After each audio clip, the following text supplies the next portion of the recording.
Banyak bener nih aplikasi. Tidak kelihatan guys.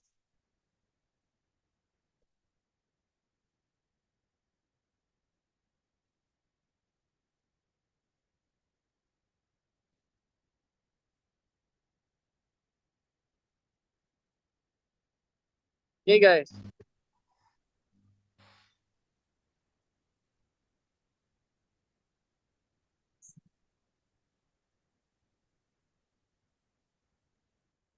Oke, jadi untuk yang debat kali ini tuh kita bakal bahas ini ya sebenarnya ya, AI ya. Jadi untuk eh, keunggulan atau justru AI ini mengancam adanya teknologi dan sumber daya manusia gitu. Jadi ceritanya gini guys. Jadi itu ini langsung ini ya antara Fadli dan Arin ya. Itu kalian adalah either serikat pekerja dan Ada IT Kutsi juga planner nih. gitu. Kenapa? Ada Kutsi juga. Oh iya, halo, selamat datang Subsisi ya. Jadi kita mau debat nih, ceritanya ada IT planner sama serikat pekerja.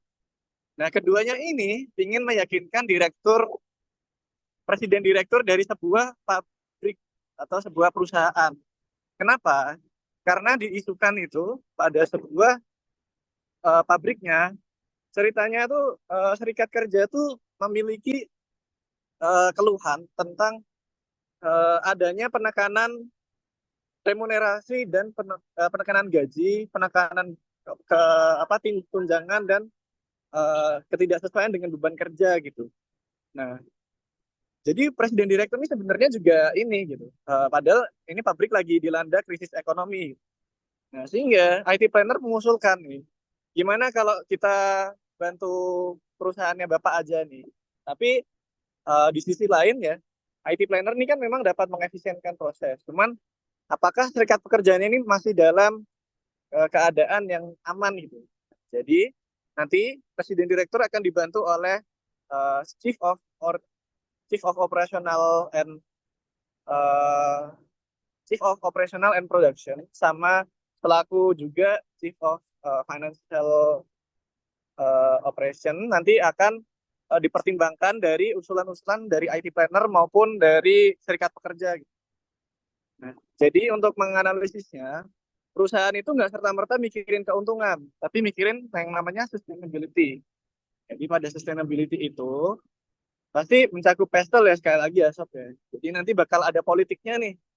Jadi kira-kira menguntungkan nggak nih serikat pekerja tetap ada di dalam badan perusahaan. Nah terus nanti ada juga terutama teknologi dan berakhir ke ujungnya legal dan environmental. Nanti untuk panduan pertanyaannya udah kita siapkan di PPT juga. Nanti gue link gue share di Zoom. Udah di chat kok nggak? Nah, tinggal ini kita menghitung siapa yang mau pro, siapa yang mau kontra. Nah, siapa nih? Gimana nih? Siapa yang mau pro, siapa yang mau kontra?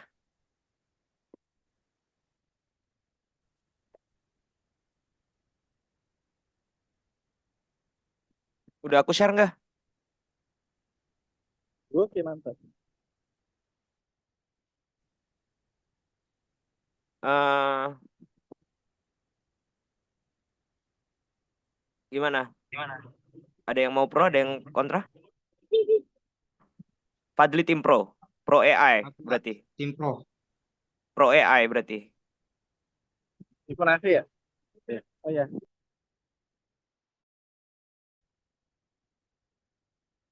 Berarti Arin sama Kutsi bisa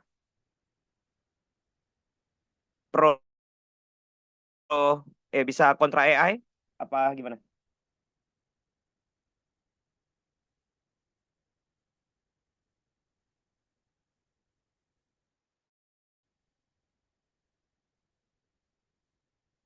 Arin kontra AI. Kutsi juga kontra AI ya. eh Kak, Mhm.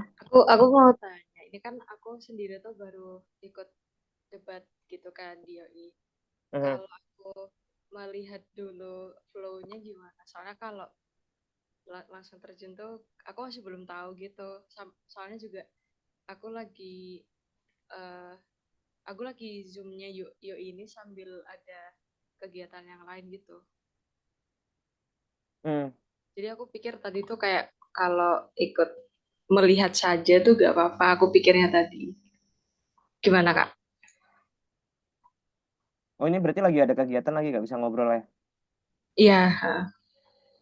Oke, berarti kucing lihat aja juga nggak apa-apa deh. Jadi nanti ini Hairul Fadli lawan Ari nih. Udah, ada 6 lagi nih. Ada Rara. Siap, Kak. Halo Aman, Rara. aman. Nah nanti Rara boleh bantuin itu deh. Boleh bantuin Arin. Jadi Hairul Fadli ini AI sekali. Sedangkan Rara dan kayaknya tapi Rara pasti belum itu ya. Belum.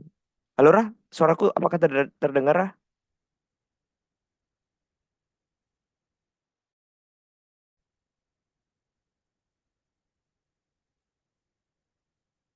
Oh ini, halo Rara.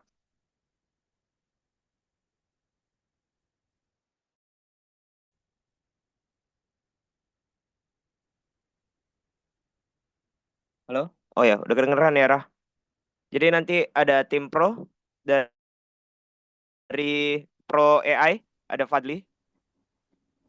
Habis itu ada Arin dan Rara untuk tim pro untuk tim kontra AI gitu.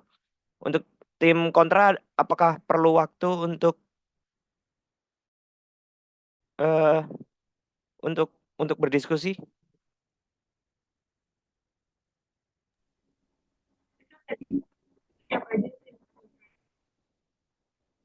Gimana Ras? Sorry, suaranya kecil.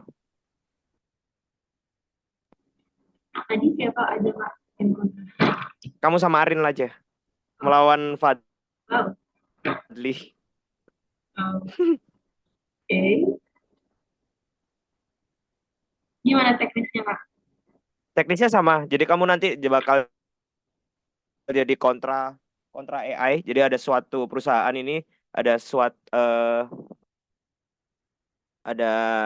kayak mereka itu lagi krisis ekonomi dan mau nge off semua karena AI itu sangat penting buat mereka. Ada solusi untuk menggunakan AI pada perusahaan itu gitu untuk gitu. Nah, linknya itu udah ada pertanyaan-pertanyaannya untuk kontra dan pro bisa dibaca. Mungkin kalau kalian diskusi, aku bukain breakout room selama 10 menit kali gitu. Atau emang udah siap? Kayaknya kita diskusi dulu. Ya Aden gimana? Diskusi dulu ya. Boleh diskusi dulu.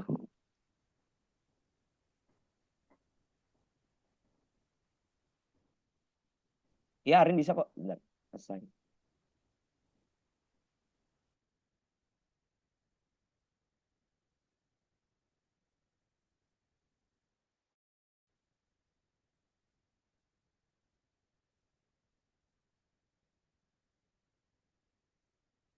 Oke, udah aku buatin itu ya. Breakout room. Mungkin Kutsi bisa diskusi bareng Fadli deh buat tambahan-tambahan gitu buat gitu. Aku masukin room 2. Angga boleh juga join Oke Kak, thank you Kak. ke itu ya, ke roomnya anak-anak.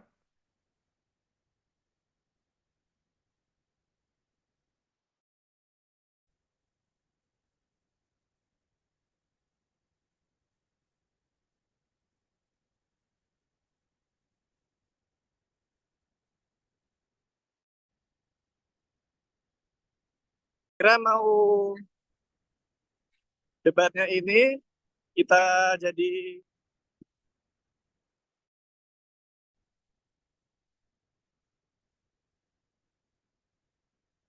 Arin masuk lagi kapan Arin? Aku masuk tanggal 17. Ya, tanggal 17. Hari apa tuh? Kamis berarti ya? Enggak deh, itu Rabu. Oh ya. Oh ya deh ya. Iya. Kelas 11 nih. Main belum ya? Asik. Yeay. Siapa yang kelas 11 Arin ya? Belum, Mas. Iya, kelas 11. Saran-sarannya dong, Ra. Sebagai yang udah pernah kelas 11, aku kan baru kelas 10 nih. Baru mau masuk besok tanggal 15, kelas 10 nih. Ya sarannya. Ada dia lupa udah lama.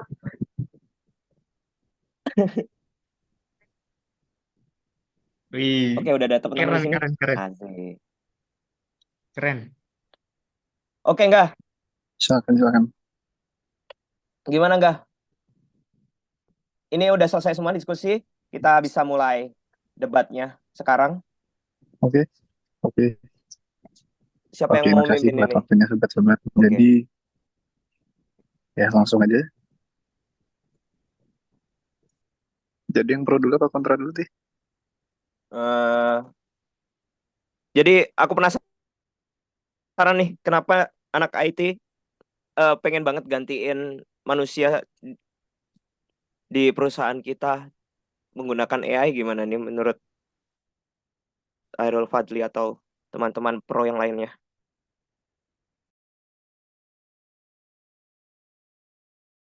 Baik Kak, saya izin menjawab. Izin ya Kak. Jadi kenapa saat ini perusahaan banyak menggunakan AI? Karena AI itu, bentar Kak, bentar. Mau bukain pintu dulu. Sabar. Mungkin bisa dialihkan ke Kak Sisi atau Kak Arin. Kalau ke Kak Sisi di Pro, mungkin bisa dialihkan ke kontra Kak. Terima kasih. Oke, mungkin bisa dialihkan ke AI ya.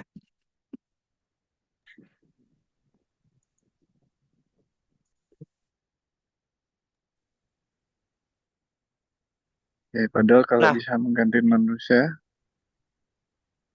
kalau di kesimpulannya bisa menggantikan manusia, udah ngelihat etikalnya belum? nah, aku sih kayaknya bisa apa lagi dengerin aja ya. Sepertinya lagi dengerin aja.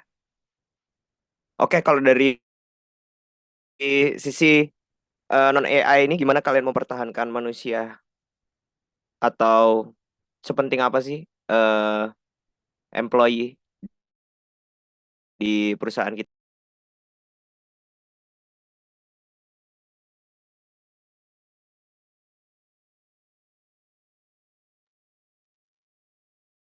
Boleh Arin atau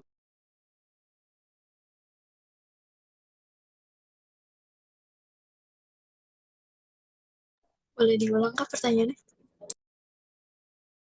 pertanyaannya ini apa namanya sepenting apa sih? Tadi kan walaupun supervisor IT kita lagi bukain pintu, jadi aku mau tanya aja sepenting apa sih kita mempertahankan employee terutama di manufacture di production dan administratif, sepenting apa? Kenapa kok jangan diganti AI gitu?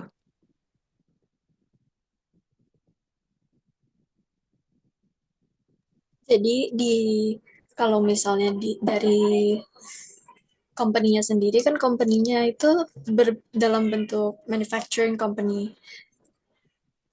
Nah, AI ini biasanya beroperasi dalam manufacturing ya kan, dalam produksinya. Jadi tanpa adanya tenaga kerja manusia di company-nya, AI itu nggak bisa bekerja gitu, nggak bisa running karena mostly di manufacturing company AI-nya itu masih bergantung kepada manusia, kita harus disetting dan lain-lain gitu. Jadi ya masih penting kita adanya manusia.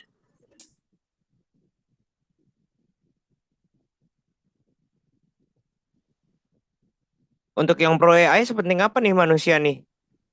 Apakah benar-benar kita butuh employee di perusahaan manufacture kita di produksi dan administratif?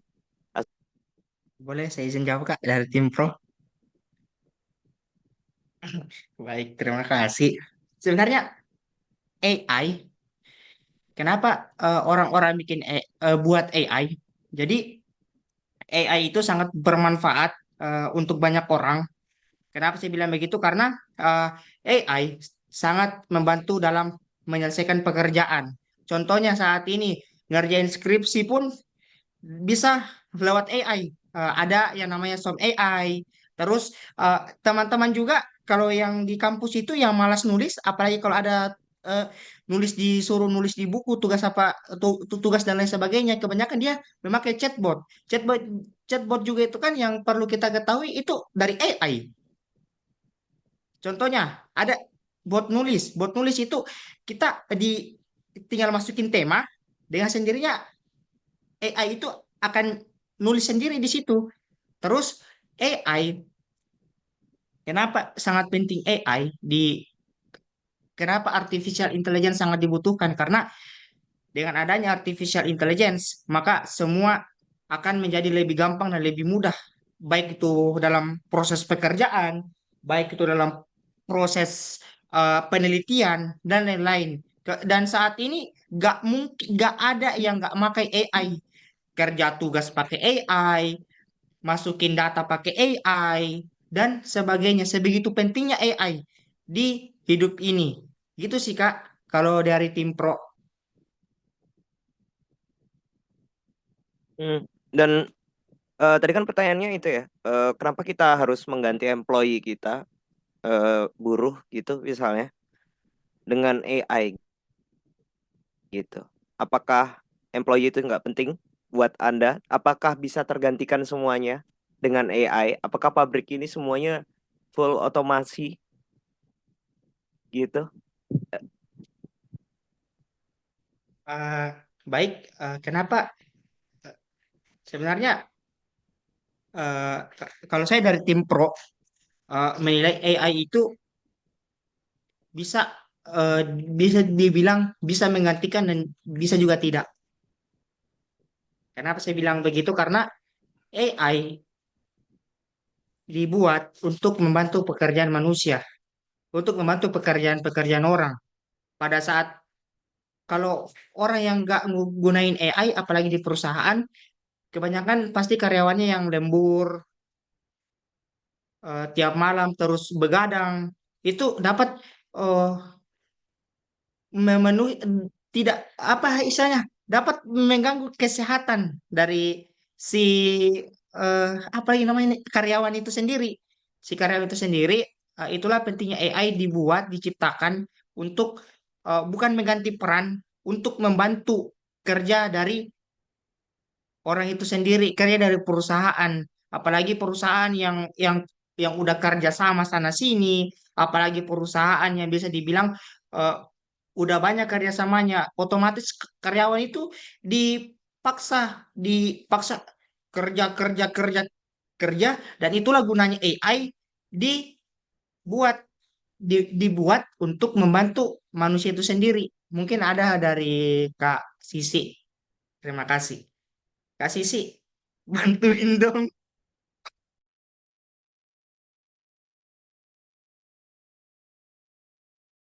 Kayaknya lagi nggak bisa jawab ya. Kalau dari tim yang membela apa namanya, membela employee ini, gimana nih?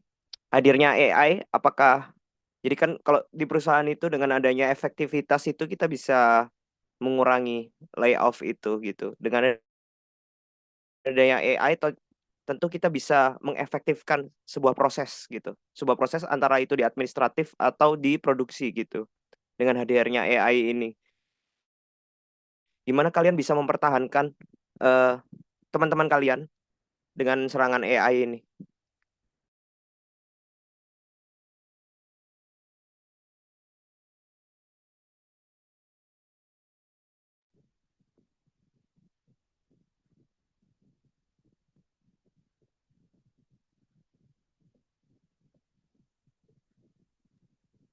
Halo, Rara?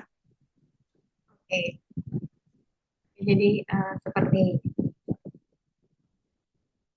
ini ya. Jadi untuk tes sendiri, jadi dari segi industri manufacturing, sebenarnya keberadaan AI ini sangat membantu gitu. Karena tadi sudah disampaikan oleh tim pro bahwa keberadaan manusia itu kalau diforsir bakal berimpact ke kesehatannya. Jadi AI ini bukan untuk mereplace keseluruhan dari employee itu, tetapi untuk mengganti pada saat manusia tidak mampu mengerjakannya. Karena kenapa? Karena ketika kita mengimplementasikan secara keseluruhan AI ini, apalagi di dalam industri manufacturing, maka kita lihat dari segi otomatisasi tadi yang dipertanyakan di yang kami highlight gitu. Dengan munculnya otomatisasi dan mesin yang berbasis AI ini, itu akan banyak pekerjaan yang beresiko gitu, yang akan digantikan oleh teknologi itu sendiri, di mana ini akan mengakibatkan banyaknya orang menganggur dan kesulitan menemukan peluang karir baru. Sedangkan permasalahan kita di sini, di Indonesia, itu adalah banyaknya orang yang menganggur. Which is kita tidak boleh gitu untuk mengimplementasikan AI itu sendiri. Dan juga keberadaan AI ini tidak disupport dengan human research. Maksud saya di sini adalah tenaga ahli untuk mengoperasikan AI itu sendiri masih terbatas, terutama di perusahaan kita. Jadi kita masih perlu mentraining manusia, tenaga pekerjaan kita sekarang untuk dapat mengoperasikan AI itu sendiri. Dan juga dari segi yang lainnya, dari segi cost-nya, dari segi pembiayaan, kita masih terkendala biaya untuk sampai di titik mengadakan AI itu ke perusahaan kita. Itu sih.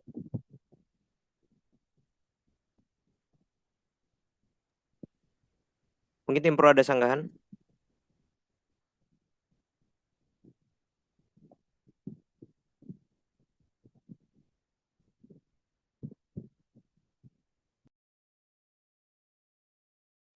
Kenapa Kak? Mungkin tim pro ada sanggahan? Baik, kalau untuk dari saya, sanggahan dari saya itu kenapa dari pernyataan Karara begini? Kenapa begitu? Karena AI itu kenapa Karara tadi bilang AI itu eh, apa tadi itu yang tidak ada uang? Kalau nggak salah ada tadi dia bilang tidak ada uang untuk berbeli atau bagaimana. Lah, buktinya sekarang orang orang udah pakai AI kok dalam mengerjain tugas. Banyak kok AI di internet, artificial intelligence banyak. Ada some AI. Some AI kan gunanya untuk mencari data. Some AI juga gunanya untuk membuat skripsi. Lantas kenapa eh, nggak ada dukungan dari human research? Kalau emang nggak ada eh, dukungan atau support dari human research, otomatis AI nggak ada di Indonesia. Tapi sekarang AI banyak digunakan, banyak digunakan. Kenapa sih bilang begitu? Orang nulis tugas pakai AI yang yang mager nulis. Terus AI juga dapat memudahkan semua pekerjaan. Kenapa AI dibuat? Karena untuk membantu orang, apalagi di perusahaan yang lembur. Otomatis kesehatan karyawan itu menurun. Kalau kesehatan menurun, otomatis pendapatan dari perusahaan itu bakal menurun. Itulah digunakan AI. AI tidak selamanya dipakai uang. Enggak, karena AI udah ada situsnya, udah ada websitenya. Terus itu di mana letaknya begitu ya? AI dibuat untuk membantu pekerjaan manusia. AI dibuat untuk membantu ketika manusia itu sendiri lelah dalam bekerja, apalagi manusia saat ini dituntut bekerja, dituntut untuk nyelesain tugas-tugas atau yang bisa dibilang tugas-tugas atau pekerjaan yang dianggap sangat susah untuk diselesaikan. AI contohnya, PDF, ada yang namanya PDF AI. Di situ kita tinggal masukin PDF, kita tinggal cari metode penelitiannya apa, terus eh, teori yang digunakan apa, lantas terus di situ sistemnya bagaimana dan lain sebagainya. Itu sudah ada di Indonesia. Kenapa gak didukung oleh human research, Kak? Itu yang saya pertanyakan. Kalau memang nggak didukung sama human research, otomatis AI itu nggak ada. AI semakin meluas di Indonesia, bahkan udah ada mahasiswa yang pakai. Ini itu Interupsi. saya sih Kak, debat tetap pakai adab. Majurin. Silakan. Ah, aku. Sebelumnya nanti ini ya, tadi saya meluruskan pemahaman dari saudari Kati tadi. Maksud saya itu memang benar ChatGPT dalam bidang pendidikan itu sangat easy sekali untuk mensupport kita tanpa mengeluarkan cost atau biaya apapun. Tapi dari segi manufacturing itu sangat mahal biayanya, teman-teman. Kemudian sedikit merespon pertanyaan dari di kolom chat itu, cost yang lebih besar mana gitu, either pekerjaan reporting mingguan gaji 2 juta atau bayar ChatGPT. Oke, di sini adalah yang kita lihat dari tim kontra sendiri itu dari segi flow saluran pembiayaan yang ini kemana gitu perginya. Kalau kita membayar ChatGPT, which is kita berkontribusi kepada AI itu sendiri. Yang saya maksud di sini adalah kita tidak mensupport income dari income masyarakat yang which is di Indonesia, di perusahaan kita itu sedang membutuhkan banyak lapangan pekerjaan. Nah, ini yang saya highlight teman-teman. Di situ daripada either mana, kalau dari tim kontra sendiri either kita menggaji reporting mingguan ini ke orang gitu. Karena kita mensupport mereka which is yang dalam di posisi kita yang sedang dalam proses pertumbuhan, masih negara berkembang, itu dari saya. Mungkin ada tambahan dari Arin. Tapi kan perusahaan maunya yang lebih murah, Ra. Baik, tapi nge-cut off employee untuk cut off cost itu sebenarnya nggak terlalu relevan karena AI juga masih perlu dioperasikan dengan manusia. Jadi kalau misalnya nge-cut off manusia untuk nge-cut off cost, itu justru malah berbanding terbalik gitu karena AI sekarang jadi sekarang AI harus ngerjain segala tugasnya kan, kayak produksi dan lain-lainnya mungkin bagian departemen lain juga sekarang diaturnya dengan AI gitu, dilakukannya dengan AI.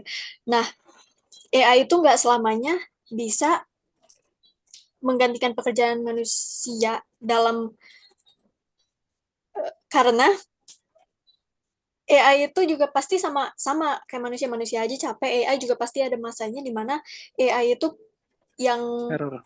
AI itu ada errornya karena AI di sini diaplikasikan di either mesin atau mungkin kayak ChatGPT pun masih ada suka bikin kesalahannya kan, dan nggak selamanya dia bisa generate jawaban yang perfect.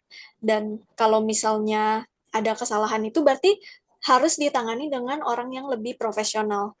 Oke, Hiring orang berarti yang menurut Rara profesional dan justru naikin cost karena sih. orang yang lebih profesional itu biasanya dibayar lebih tinggi.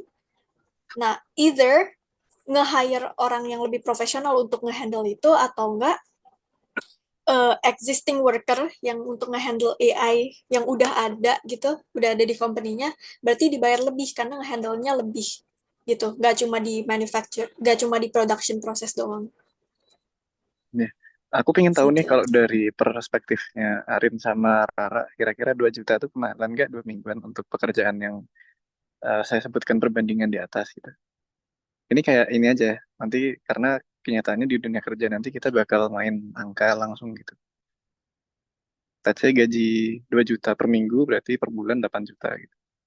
Itu udah cukup dapat yang profesional apa enggak? Bisa nggak? Kalau menurut aku Cuman ini sendiri, aja sih out of debate aja sih. Oh, kalau menurut aku sendiri kayaknya kalau profesional gitu kan dibayar karena mereka experience-nya bekerjanya udah banyak gitu. Atau enggak mereka mungkin ya mungkin knowledge-nya lebih banyak gitu. Jadi kayaknya bisa lebih gitu. Bisa ya. Nggak Yakin cuma ya. 8 juta per bulan. Ya menurut aku aja sih. Ya betul sih. Maksudnya segitu kan ya at least lebih dari UMR ya. Dan Sama ini sih, mungkin lebih dari fresh grade rata-rata juga gitu. sama tergantung Makanya. sih di wilayah, misalkan di Lombok Hmm, sama di Jakarta tuh beda gitu.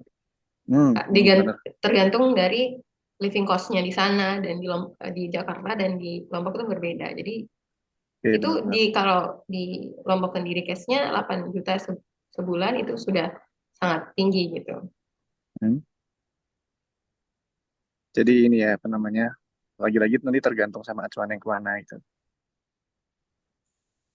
Tergantung acuannya kemana sama bahwa manusia itu cenderung lebih ini gitu. Maksudnya AI mungkin bisa diandalkan tapi satu kesalahan bisa fatal. Kalau manusia mungkin eh, dengan reliability yang nggak terlalu bagus tapi tetap udah jadi hajat hidup, sorry, hajat ini ya gitu, kebijakan dari suatu daerah itu. Oke, mungkin kalau ada pertanyaan tanggapan tadi dari tim pro cukup ya, berarti gitu ya mungkin poinnya ya. Kalau ada tim pro mungkin ada sanggahan boleh Hmm. di state.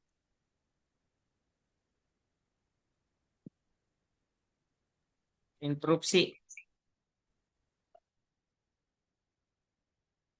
Gimana, sorry? Nggak ada sanggahan? Interupsi. Interupsi Oh, dari Pro. boleh. Baik, terima kasih. Untuk yang selanjutnya itu uh, tentang yang dibahas tadi Kak Rara tentang lapangan pekerjaan. Kebanyakan mungkin banyak orang yang berpikir bahwa dengan adanya AI ini lapangan pekerjaan akan semakin sulit. Bisa dibilang memang sulit, tapi yang saya bilang di sini, uh, apakah saat ini di negara Konoha yang sekarang ini bisa menjamin pekerjaan yang bisa dibilang untuk anak muda bisa didapatin. Justru para pelajar-pelajar di Indonesia ketika dia sudah lulus kuliah atau bagaimana, dia ngelanjutin kuliahnya di luar. Pak, Bapak, bukan, Bapak B.J. Habibie aja, presiden ketiga, eh, presidennya Indonesia, dia di Jerman loh, menciptakan karya-karyanya di Jerman. Oke. Menciptakan karya-karyanya di Jerman loh. Kalau Pak B.J. Habibie. Justru di Jerman dia dipakai.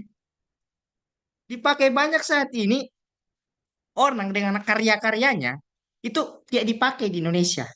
Contohnya ada yang membuat pesawat, pesawat dari barang-barang yang bisa dibilang bisa diterbangkan, pesawat kayak rakitan itu di Indonesia tidak dipakai. Justru negara luar yang membeli pesawat itu. Kalau bisa dibilang dengan adanya AI itu bisa meringankan pekerjaan orang di kantor. AI tidak selamanya harus berbentuk artificial intelligence. AI bisa berbentuk dalam eh, kayak yang saya jelaskan tadi, bisa berbentuk dalam bot. Kayak misalkan di Telegram ada bot nulis. Bot nulis dari mana? Dari AI. Kita disuruh di situ kita disuruh apa? Masukin ukuran kertas yang akan kita pakai, kayak kertas A3, kayak kertas buku. Terus di situ kita disuruh tulis judul dengan sendirinya AI itu akan menulis apa yang di ketikanya itu di Telegram.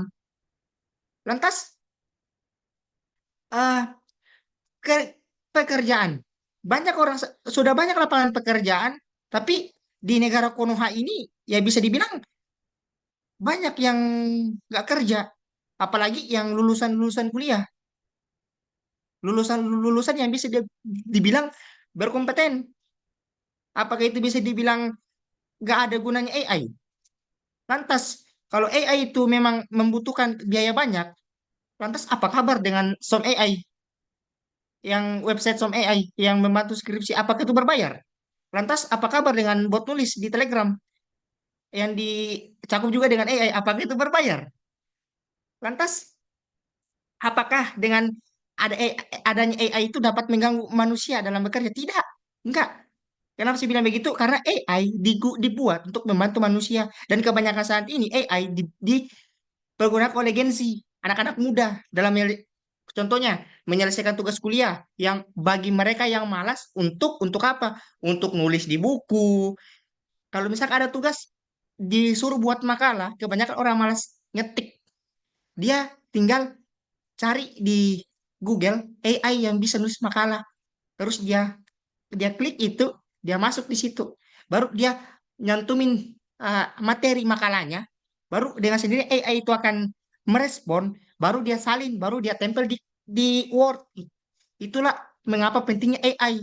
Kalau bisa dibilang AI berbayar, memang AI berbayar. Mungkin ada negara yang sanggup dan nggak sanggup, tapi setidaknya AI itu dapat meringankan pekerjaan manusia. Begitu, debat tetap pakai adab. Terima kasih. Oke, tim kontra, apakah ada sanggahan kakak-kakak sekalian?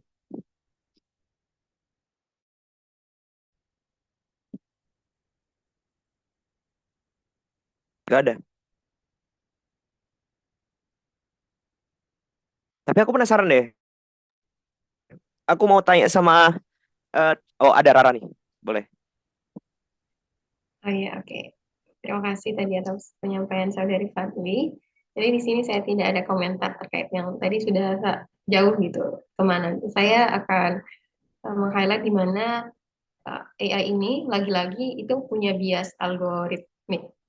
Bias algoritmik itu kenapa? Apa? Tadi sudah disebutkan adanya bot dan bla bla bla. Di sini kenapa ada kasus di mana bot ini, which is ini AI, adalah menyebarkan suatu ujaran kebencian, di mana keberadaannya bot ini itu sudah berdampak tidak di sisi lain memang menguntungkan, tapi dia berdampak negatif pada culture suatu negara, kemudian mentalitas seseorang gitu. Dan di sini perlu dipertimbangkan kembali gitu bagaimana inovasi yang baik agar menemukan bot yang lebih baik lagi gitu. Tidak hanya karena sesuatu yang dibuat oleh manusia itu pasti ada hal yang tidak sempurnanya. AI ini kan bukan buatan Tuhan gitu. Jadi ada error yang terjadi di beberapa perusahaan. Salah satunya perusahaan Amazon itu pernah menggunakan AI ini untuk membantunya dalam mengevaluasi pekerjaan. Tetapi dia hasilnya adalah dia menghasilkan bias di mana dia lebih condong kepada mensupport pekerjaan-pekerjaan lelaki dibanding perempuan. Which is di sini ada sebuah pressure atau mengesampingkan peran perempuan di situ. Jadi mungkin di sini masih ada kecacatan dari AI itu sendiri gitu yang harus dievaluasi, yang harus ditingkatkan. Jadi itu.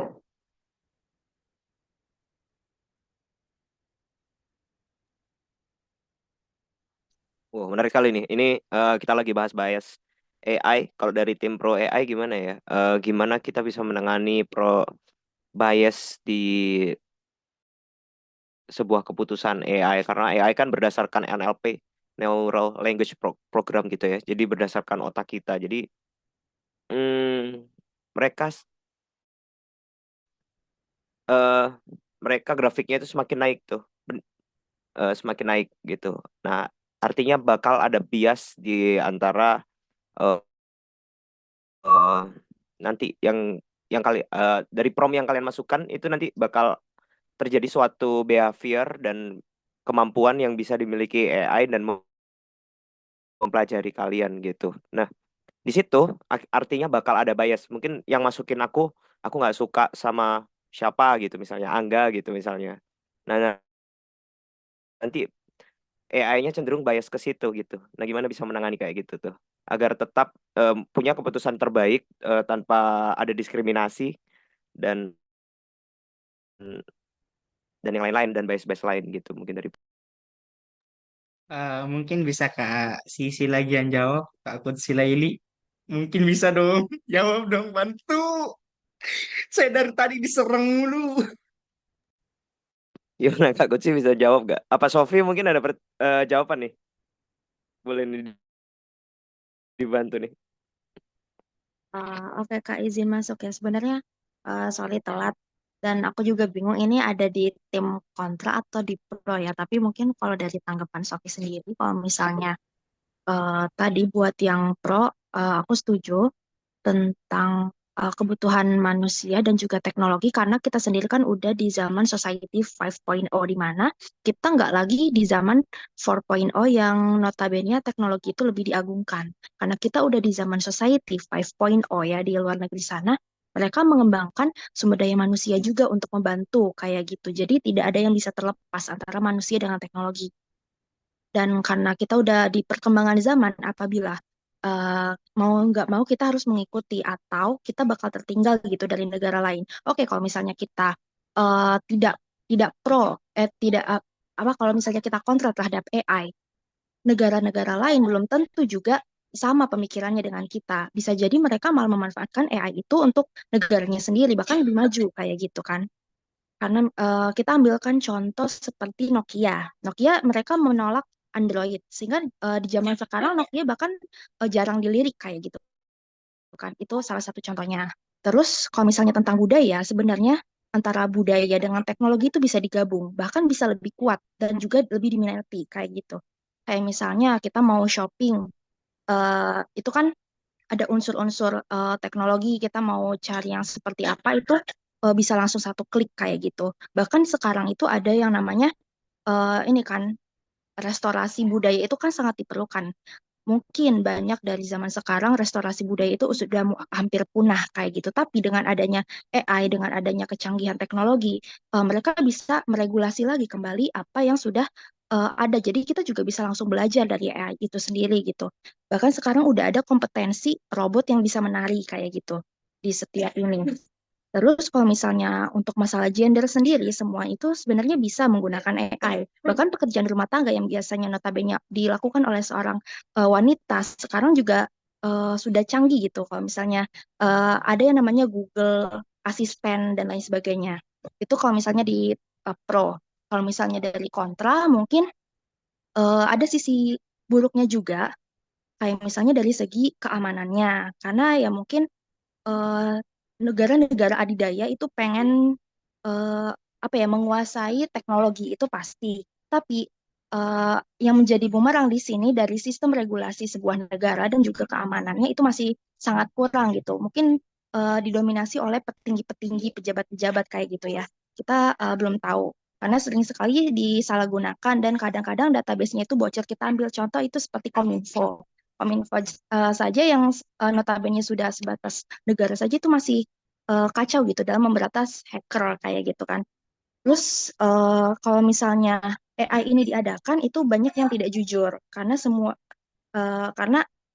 semuanya itu serba mudah karena seperti yang tadi kita mau bikin makalah itu tinggal sekali pencet kita pakai Gemini atau pakai OpenChat AI itu kan ChatGPT itu kan sudah sangat mudah sedangkan negara kita sendiri mungkin belum siap untuk menghadapi semua itu karena misalnya eh, dari segi pembelajaran sendiri itu menurut ahli itu menulis itu lebih banyak masuk materi ke otak gitu daripada kita hanya mencomot-comot ide saja dari AI karena sejatinya AI sendiri itu kan adalah sebuah ide-ide manusia yang sudah ada gitu, yang sudah ada di database di Google dan lain sebagainya, tapi diolah-olah lagi kayak gitu. Sebenarnya itu sudah ada. Kalau misalnya dari kitanya sendiri tidak ada kreativitas, maka AI sendiri itu nggak tahu mau dibawa kemana kayak gitu. Mungkin cukup Kak. Eh, Sofi lagi ngomong apa tiba-tiba ke mute nih? Sorry. Udah selesai kan? Udah Oh, Kak. udah selesai. Oh, udah selesai. Sorry. Nah, oke, aku berarti ada feedback question nih untuk Sofi. Eh, Gimana kita cara nanganin resiko dari orang-orang yang tertinggal gitu, orang yang nggak mau belajar sama AI gitu. Sedangkan di Indonesia tahu sendiri literaturnya kan rendah. Habis itu ya banyak lah orang-orang yang justru yang profesional yang punya pengalaman banyak itu justru quote on quote gaptek gitu. Apakah mereka juga harus tertinggal juga atau gimana tuh? Kalau menurut aku kan kalau misalnya faktor tertinggal atau tidaknya itu balik lagi dari faktor internal sama eksternalnya ya Kak. Kalau misalnya dari faktor internalnya sendiri, kalau misalnya mereka mau belajar, mereka pasti akan mencari tahu kayak gitu kan. Sekarang kan zaman teknologi udah canggih, kayak di balai-balai desa mungkin udah juga banyak gitu informasi mengenai teknologi itu kan bisa. Atau mungkin banyak orang-orang yang dari desa mobilisasi ke kota juga, mereka pasti mempelajari tentang teknologi yang ada di kota gitu kan otomatis. Nah, kalau misalnya eh, dari faktor eksternalnya sendiri, mungkin dari faktor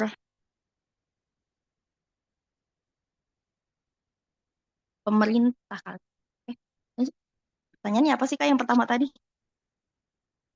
Banyak orang yang eh Ya kita tahu sendiri ya literatur Indonesia tuh sangat kurang gitu. Contoh kita ada ada cerita gini, aku cerita dikit di Twitter tuh sempat rame ada anak kecil ngerjain soal bahasa Inggris tuh pakai AI. Nah itu kan kayak soal gitu ya, what is your religion gitu. Nah itu di copy ke AI. Nah akhirnya jawabannya AI kan as an AI I don't have a religion something like that gitu. Istilahnya aku nggak ada agama. Sebagai AI saya tidak bisa menjawab kayak gitu-gitu. Nah, itu dijawab sama anak-anak kecil itu juga persis seperti itu gitu. Itu kan artinya menandakan bahwa beberapa orang gitu walaupun penggunaan AI-nya masih walaupun bisa menggunakan AI tapi masih belum tahu fungsionalitasnya itu seperti apa gitu. Nah, artinya eh Indonesia ini cuma ada beberapa mungkin sedikit orang yang bisa menggunakan dengan baik AI itu gitu. Nah, gimana nih kita mikirin orang yang banyak-banyak itu yang yang pada nggak bisa, maksudnya yang literaturnya kurang untuk bisa kita combine nih. Eh, Tadi kan Sofi juga ngomong ini 5.0 ya. Jadi artinya kita ada society di mana teknologi dan manusia itu juga ikut berperan di dalamnya gitu. Nah, ini artinya kan ada resiko itu ya, yang literaturnya sedikit itu ya, yang literaturnya kurang gitu. Eh Gimana nih kita bisa nge-tackle itu gimana caranya? oke. Kalau menurut Sofi sih bisa diubah, kita masukkan dari kurikulumnya sih Kak, kurikulum pendidikannya kan, karena Indonesia sendiri kan mewajibkan untuk belajar itu, masalah belajar itu 9 tahun kan. Nah menurut Sofi dari 9 tahun wajib belajar itu ya mungkin ya sampai SMP kali ya. Kalau misalnya SMA-nya masih bayar, mungkin dari zaman-zaman SMP itu udah mulai diajarin juga tentang teknologi AI itu, cara penggunaannya itu seperti apa. Dan kalau misalnya guru itu ngasih soalnya tuh jangan benar-benar template yang bisa dibaca oleh AI kayak gitu. Pastikan mereka bisa berpikir secara kritis gitu, baik melalui esai atau bagaimana caranya biar eh, hal itu tuh nggak ada di apa ya, nggak ada template untuk dijawab oleh si AI-nya itu, walaupun ada pun masih harus mikir gitu. Kayak misalnya zaman-zaman anak kuliahan di sini kan, kalau misalnya dilihat anak-anak kuliah juga mungkin masih ada yang pakai ChatGPT dan lain sebagainya, tapi nggak semua pertanyaan itu bisa dijawab sama ChatGPT gitu. Pasti ada beberapa hal yang perlu mikir. Nah, mungkin di situ juga bisa diubah cara pembelajarannya. Dan kalau misalnya kita benar-benar mau menyentuh ke AI, kita eh, apa ya, bisa combine cara belajar di sekolahnya itu, gimana caranya eh, kita tuh bisa memanfaatkan si AI itu untuk kehidupan sehari-hari kita gitu. Kayak misalnya kita mau bikin sebuah inovasi, kita cari idenya di AI kayak gimana. terus nanti kita baru kembangin kayak gitu. Begitu sih Kak, ngerti nggak ya? Got it. Mungkin adalah statement dari tim kontra, Arin atau Rara, atau Arin dan Rara, boleh.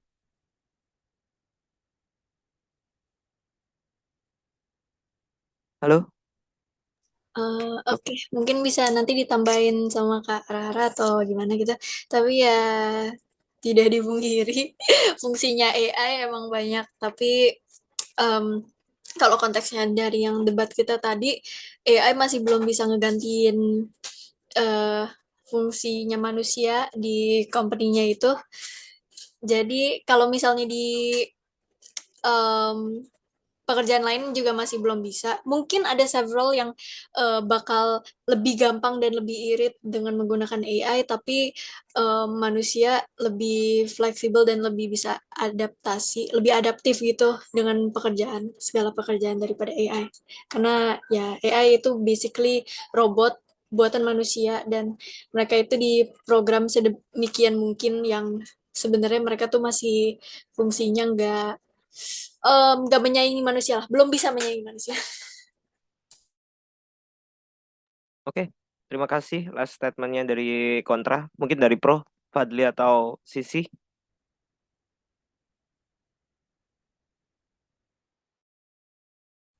Fadli?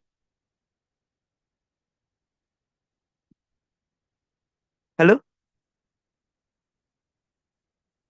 Ketiduran kayaknya ya. Lagi ngemil tadi kayaknya. Ya, oke. Berarti jadi itu aja ya debat kita hari ini. Jadi ya benar ya, AI itu sekarang fungsionalitasnya sebagai membantu tugas-tugas manusia gitu. Sebenarnya yang ditakutkan oleh orang-orang yang berpengalaman banyak, which is orang quote unquote tua gitu kan, dia kan menggantikan posisinya gitu.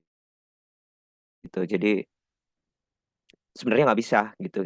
Itu hanya buat alat pembantu juga. Dia kan juga perlu prompt untuk digerakkan gitu. Nggak bisa otomasi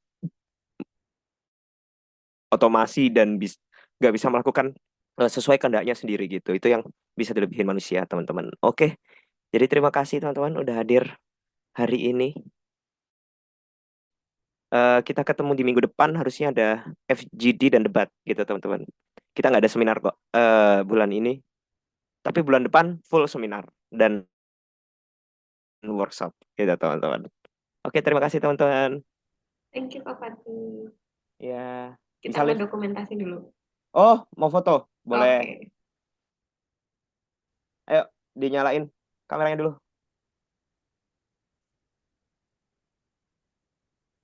Arin, Fadli, Sofi, Yang Utsi, lain? apakah bisa? Kak, kamera aku ini gak tau deh, pas aku nyalain gitu kayak gara jatuh ini. Jadinya putih dong gitu. Oke. Jadi kita foto berdua ini. Oke, 1, 2, 3. Oke guys, terima kasih for coming. Oke. Kita bakal ketemu lagi di minggu depan teman-teman. Have a Oke, Kak nice Fatih. weekend ya. Arin Bye-bye. juga lagi libur. Yang kuliah juga lagi libur. Thank you, Kak. Bye.